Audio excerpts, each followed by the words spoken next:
나는 평생 자식 문제로 하나님께 매달리며 살아온 사람이다.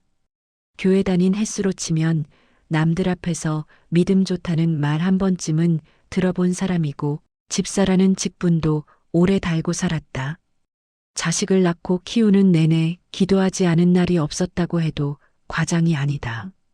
시험 볼 때, 군대 갈 때, 취직할 때, 결혼할 때, 아플 때, 그리고 아무 일 없어 보이는 평범한 날에도 나는 늘 하나님 앞에 자식 이름을 먼저 불렀다. 그래서인지 한동안은 당연하게 믿었다. 이렇게까지 기도했으니 최소한 남들 부러워할 만큼은 아니어도 말썽 없는 인생 정도는 살게 해주시겠지 하고 말이다. 아이들이 어릴 때는 교회도 잘 나왔다. 주일학교에서 상 받았다는 얘기에 괜히 마음이 뿌듯해졌고 아이 손잡고 예배당에 앉아 있으면 하나님이 내 기도를 다 보고 계신 것 같았다. 집에서는 말썽을 부려도 교회에서는 얌전했고 새벽 기도 다녀와 아이 얼굴을 보고 있으면 그래. 이 아이는 괜찮아라는 확신 같은 게 들었다. 그 확신이 사실은 믿음이 아니라 기대였다는 걸 그때는 몰랐다. 문제는 아이가 커가면서부터였다. 신앙도 삶도 내가 그려온 방향과 조금씩 어긋나기 시작했다. 처음엔 이 나이엔 그럴 수 있지 하고 넘겼다. 기도하면 다시 돌아오겠지. 하나님이 때가 되면 붙들어 주시겠지 하면서 말이다. 그런데 그 어긋남이 한 번으로 끝나지 않았다. 선택 하나하나가 내가 기도하던 방향과는 정반대로 흘러갔다. 그럴 때마다 나는 기도의 강도를 높였다. 새벽 기도를 빠지지 않았고 금식도 해봤고 이름을 적어놓고 매달렸다. 마치 더 열심히 하면 하나님이 마음을 바꾸실 것처럼 말이다. 그런데 이상하게도 기도할수록 마음은 편해지지 않았다. 오히려 더 불안해졌다. 오늘은 무슨 소식을 들을까? 또 어떤 선택을 했다고 할까? 전화벨이 울릴 때마다 가슴이 먼저 철렁 내려앉았다. 예배 시간에도 말씀보다 아이 얼굴이 먼저 떠올랐고 기도 시간에는 감사보다 걱정이 먼저 튀어나왔다. 그 와중에도 나는 입으로는 하나님께 맡깁니다라는 말을 반복했다. 그 말이 점점 진심이 아니라 주문처럼 느껴지기 시작했다. 어느 날은 기도하다가 문득 이런 생각이 들었다. 하나님, 왜 제 기도는 이렇게 오래 묵혀두세요? 그 생각이 머릿속에 떠오르는 순간 나는 깜짝 놀라 스스로를 다그쳤다. 이런 생각하면 안 되지. 서운해하면 안 되지. 원망은 더더욱 안 되지 하면서 말이다. 하지만 마음이라는 게 금방 접히지 않더라. 입으로는 회개를 하면서도 속에서는 자꾸만 서운함이 올라왔다.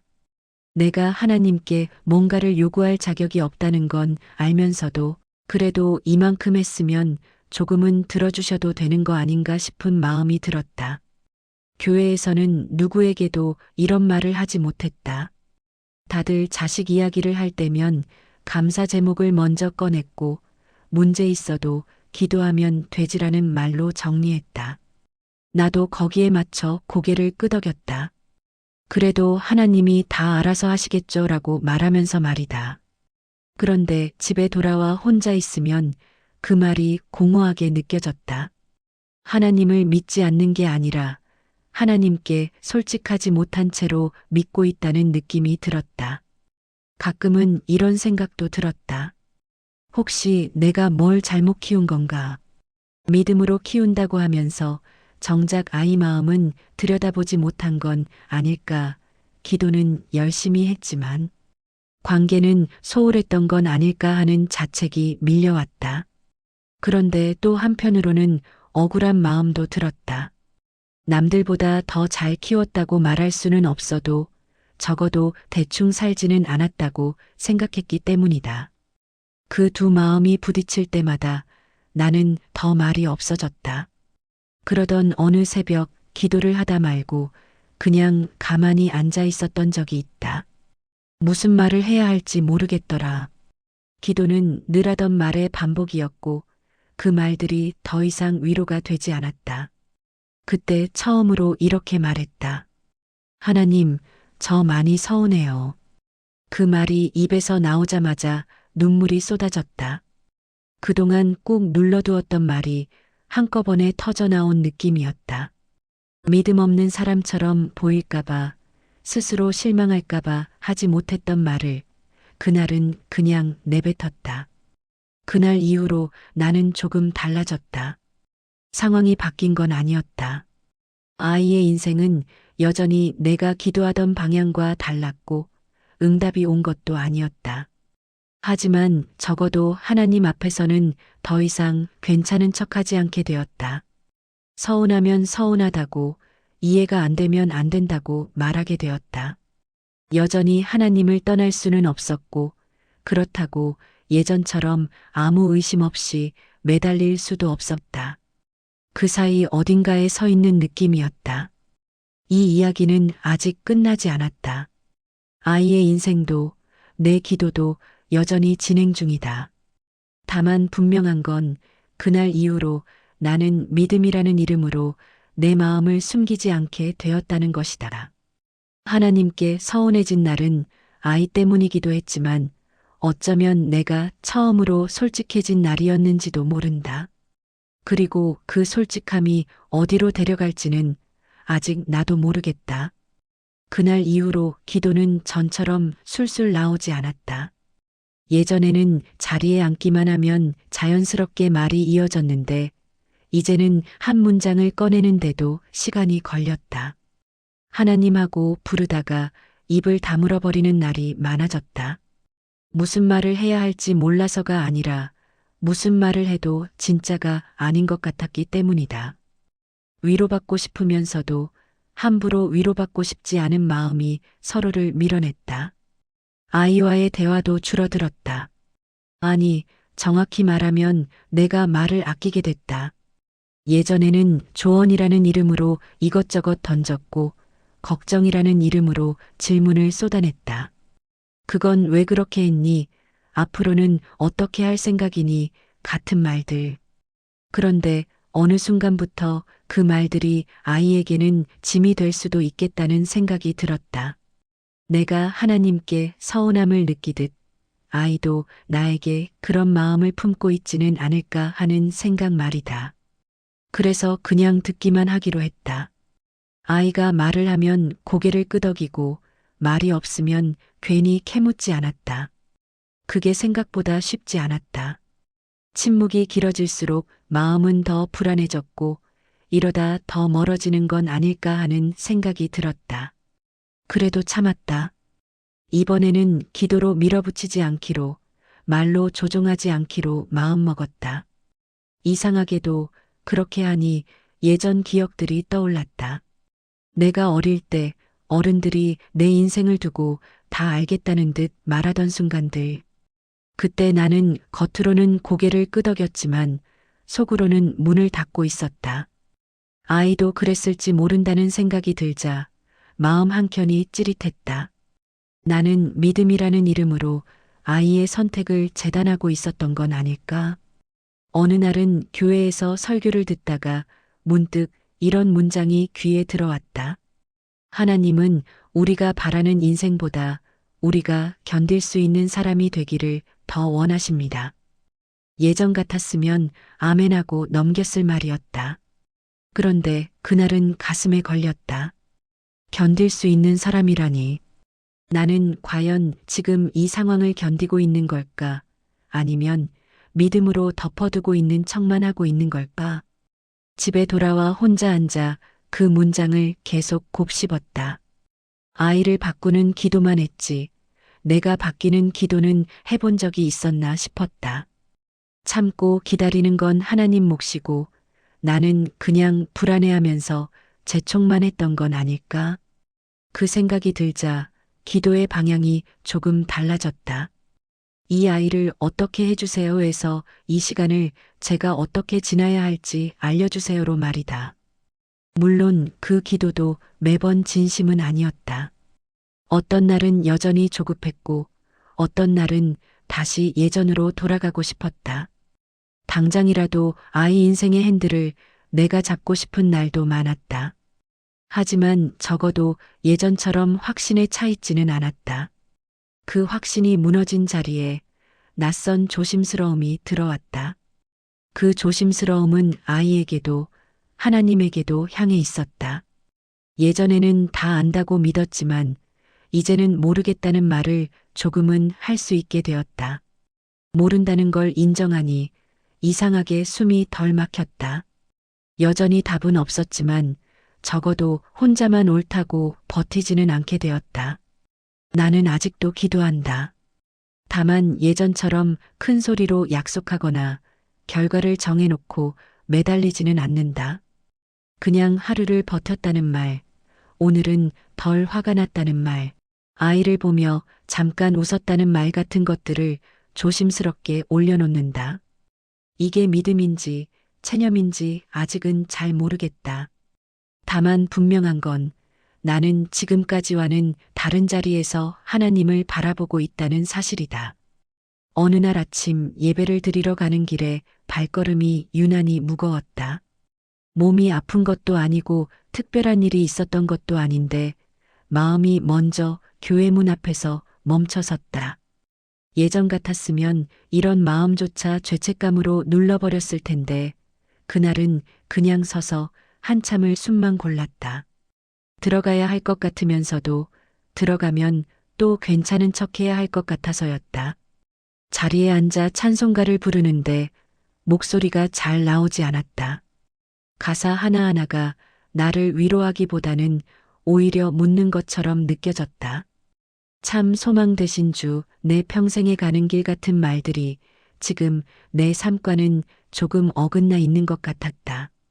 소망이 없어서가 아니라 그 소망이 어디에 있는지 모르겠다는 느낌이었다. 설교 시간, 목사님은 믿음의 사람도 흔들릴 수 있다는 이야기를 했다. 다윗도 엘리야도 요나도 자기 뜻대로 흘러가지 않는 인생 앞에서 도망치고 주저앉고 화를 냈다고 했다. 그 이야기를 들으며 처음으로 이런 생각이 들었다. 저 사람들도 그랬다면 나만 이런 게 아니구나. 이상하게도 그 깨달음이 위로처럼 내려앉았다. 예배가 끝나고 누군가 다가와 물었다. 요즘은 어떠세요? 늘 듣던 질문이었다. 늘 은혜로 잘 지내요라고 대답하던 말. 그런데 그날은 입에서 다른 말이 나왔다. 그냥 좀 어렵네요. 상대는 잠깐 당황한 표정을 짓더니 조심스럽게 고개를 끄덕였다. 그 짧은 반응이 생각보다 큰 위로가 되었다. 설명하지 않아도 된다는 느낌, 괜히 강해 보이지 않아도 된다는 느낌 때문이었다. 집에 돌아오는 길, 괜히 눈물이 났다.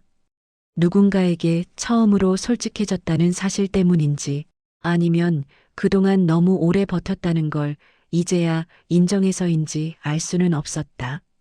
다만 분명한 건 그 눈물이 이전과는 달랐다는 것이다. 답을 달라고 떼쓰는 눈물이 아니라 그냥 지쳤다는 신호 같았다. 그날 밤 기도를 하다가 처음으로 이런 말을 했다. 하나님, 저 지금 좀 원망스러워요. 말하고 나서 스스로 놀랐다. 이런 말을 해도 되는 건가 싶었다. 그런데 그 다음 말이 자연스럽게 이어졌다. 그래도 도망가지는 않게 해주세요. 그냥 여기 있게만 해주세요.